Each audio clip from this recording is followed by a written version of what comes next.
आमे पृथ्वीर सबुठारु बड़ साप जानिछंती कि जदि जानिछंती ताहले से किए। प्रथमे आम मनकु आसीथाए अजगर, किंतु मु कहिबी बहुत वर्ष पूर्वरु एमिति एक साप रहुथिला। ता आगरे अजगर क्षीर खाउथिबा 2 मासर छुआ एमितिका साप जिए भूमि रे रही ता फणारे बादल को छुई पारिबो। तो आपण कोन कहिबे? आशा आमे जानिबा टाइटनबुआ नामरे परिचित महाविशाल साप विषय रे आपण माने देखुछंती री वर्ल्ड ओडिया चैनल।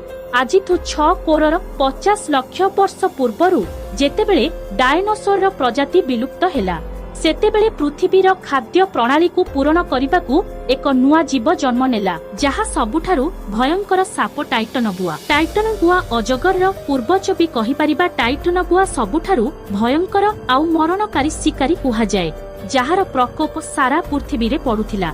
मु प्रथमे कहिछि एही सापर जन्म डायनोसर विनाश परे होइथिला। वैज्ञानिक मानक हिसाब रे 6 करोड़ वर्ष पूर्वरु 50 लाख वर्ष पर्यंत राज करुथिला। आमे एबे जानिले अजगर पूर्वज टाइटनबुआ। एबे जोठी अजगर रहुछंती आगरु सेठी टाइटनबुआ रहुथिले।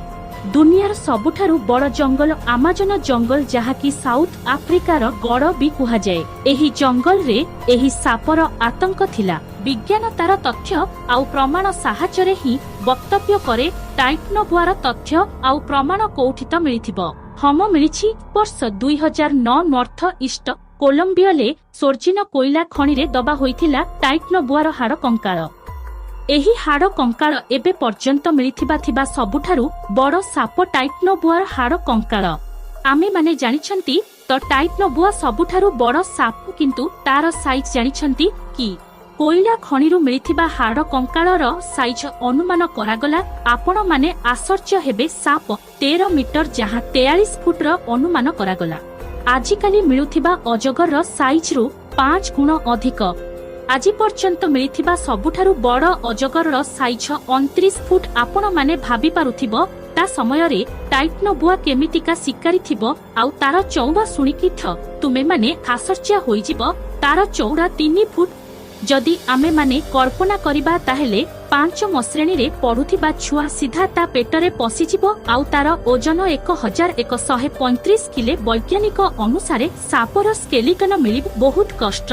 अनुमान करा जाए टाइटनबुआर बड़ शरीर जोगु भूमि रे चलिबाकू किंबा बुलिबाकू बहुत कष्ट हुए। सेथिपई सेमाने पानी रे किंबा नदी रे अधिक समय रुहंती। जेतेबेले पृथ्वी सह मिटरोइड माड हाइथिला डायनोसर सह पृथ्वी रे रहुथिबा 75 शतकड़ारु जीव लुप्त होई जाइथिला। सेतेबेले पृथ्वीर तापमात्रा आजिथु 15 रु 20 डिग्री अधिक थिला। एही क्लाइमेट रेप्टाइल आउ साप प्रजाति पई अनुकूल थिला। सेथिपई सेमाने शीघ्र विकसित हेले। टाइटनबुआ तांको भितरु गोटे थिला। सेतेबेले आमाजन जंगल रो तापमात्रा 32 डिग्री सेल्सियस थिला, जहा आजिथु 8 डिग्री अधिक। टाइटनबुआ पई आमाजन जंगल सबुठु अनुकूल थिला। सेथिपई सेमाने बढ़िबाकू लागिले आउ सबुठु भयंकर जीवरे परिणत होई गेले। टाइटनबुआ एते बड़ थिला जहा फलरे तार किए भी शिकार किंबा ताकू हरेई पारंती नाही। ताहले आम मनकू प्रश्न आसे केमिते एही साप विलुप्त हेला। वैज्ञानिक तार बहुत कारण भाबुछंती, किंतु गोटे मुख्य कारण क्लाइमेट ठंडा हबो जोगु खसुथिबा तापमात्रा जोगु टाइटनबुआ एडजस्ट करि पारिले नाही। बढ़ुथिबा ठंडा सापर गोटे बड़ शत्रु होई बाहरिला। धीरे धीरे टाइटनबुआर अस्तित्व इतिहास रे लुप्त होई गला। देखिले दुनिया रे सबुठु बड़ सापर जन्म आउ लुप्त हबार